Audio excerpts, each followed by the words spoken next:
Hello friends, welcome to ELS English Literature Studies with Kaur Harpreet. Today I am here to discuss novel and its types. This is part 2. As you know, yesterday we discussed about novel and its types. Only 6 types were discussed and it consumed almost 12 minutes. So I have to stop my content yesterday. And as I promised, today I will discuss rest of the content. And before starting, as I usually do, let us revise the previous content for better understanding, in which I have discussed the first 6 types.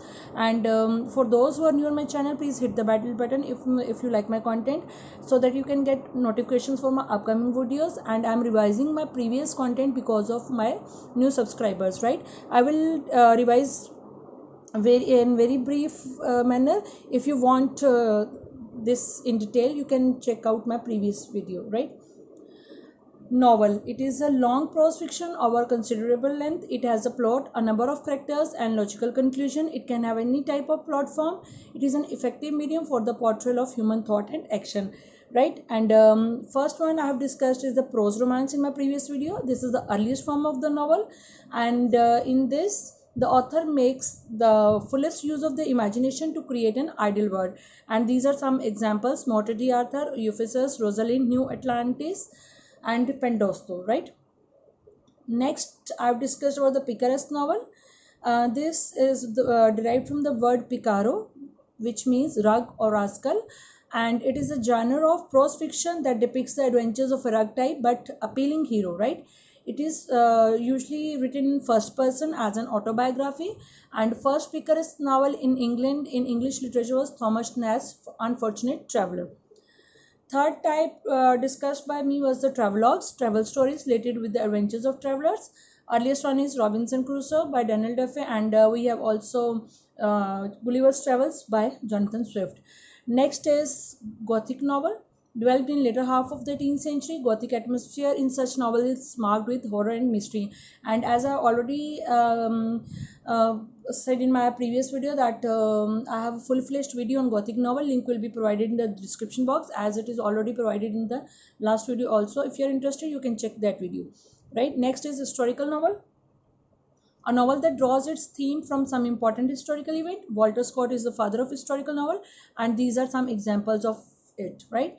Next is the domestic novel, a type of fiction that was prevalent in the early to mid 19th century, primarily read by women, sometimes referred as sentimental fiction or women's fiction. And it is defined by characteristics of plot and character. And we can say these novels, such novels generally date back from 1820 to 1860. And these novels focus on a particular type of heroine. Either she is an angel or an practical or the practical woman. And the heroine of such novels is frequently contrasted with as incompetent woman. Such novels documents the heroine's struggle for self-mastery, particularly in relation to her emotions and desire. And heroine in such novels is shown as a woman who is struggling to control her feelings and desires, right? Up to this, I have already discussed in previous video. And now, today I will start with my main topic, that is number 7, that is epistolary novel, right? When we talk about epistolary novel, it is a novel written as a series of documents. And it is a novel written as a series of documents. The usual form is letters, sometimes diary entries, newspapers, clippings. These are also used, but main form is letters. When we talk about its origin, epistolary is a term derived from epistle, which means a letter, right? And epistolary novel is a novel of which the plot develops through the medium of letters. There is a very, we can say, there is a very little dialogue in it. Novels written in this genre have little dialogues among the characters. Among the characters face to face, they mostly use dialogues. And the main source used by characters to exchange their views is through thoughts, feelings, and emotions. And the main source is their letters and replies. Through the medium of these letters, the plot develops and comes to an end. And the best 2 examples of epistolary letters are Richardson's Clarissa and Pamela. right? Next is the regional novel. The regional novel is a genre of fiction that is set in a recognizable region. It describes the social and family life, customs, manners, dress, language, bearing of the people of a particular region. The entire novel is woven around these factors of the region, about customs, manners, language, dress, the way of their talking. These are the factors or focus points when the entire novel, and we can say the entire novel revolves around these regions or these features. And it also emphasizes the setting, speech, and customs of the same region. They also affect the temperament of the characters and their way of thinking, feeling, and acting. The novels of Thomas Hardy and D.H. Lawrence are original novels. Actually, Thomas Hardy's novels are located in the region of Wessex, right? The great Victorian writer Thomas Hardy. He created a setting for his original novels in this area. Over the years, its perception and presentation of nature and the landscape changed. There is an evolution moving from the pastoral to more realistic depiction of rural English society. Right, and Lawrence, his novels are located in the mining region of England. So this all is about regional novel. Next type is the prophetic novel.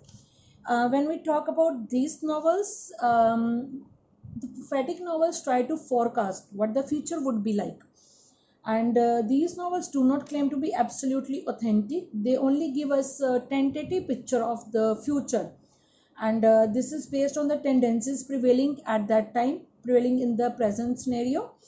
Aldous Huxley's Brave New World showed how dangerous utopianism could be. The desire for social stability might destroy the fundamental human right to make free choices, right? It or We can say it also shows a future in which the entire population or entire populace would be mentally conditioned by the totalitarianism. And the same thing was developed in Orwell's 1984, and two other examples of prophetic novel are Anthony Burgess' Clockwork Orange and Wanting Seed, right? And next and last is the psychological novel. When we talk about psychological novel, it means it deals with the working of human mind, right? It is a very special branch of modern novel, and it has been developed on the basis of the latest probings into the working of human mind. Actually, according to psychologists, there are three levels of working of human mind. We know the conscious level, subconscious, and unconscious. Those who are from psychology field, and those who have read psychology in B.Ed or in any we can say graduation, and all they know about these three levels in detail: conscious level, subconscious level, unconscious level.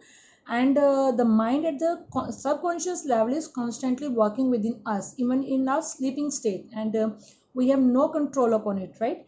And it reveals out which we deliberately try to suppress. And the novelists who write their psychological novels on the basis of working of human mind at the subconscious level, and that is why they have given it a technical name, the stream of consciousness novel. And we can say it is a voyage within, right? And the greatest practitioners of this field are James Joyce and Virginia Woolf. The When we talk about James Joyce, we know Ulysses and Mrs. Dalloway by Virginia Woolf, right? And these deal with these are we can say the best examples of the stream of consciousness novels. So friends, this is all about my today's topic, in which I have covered all the types of novels, and I hope you will like my content. And if you like it, please hit the bell button, hit the like button also, and hit share and subscribe my channel, and hit the bell button if you're new on my channel to get notifications. And thanks a lot for your support and love again for my previous video. Thanks a lot for watching.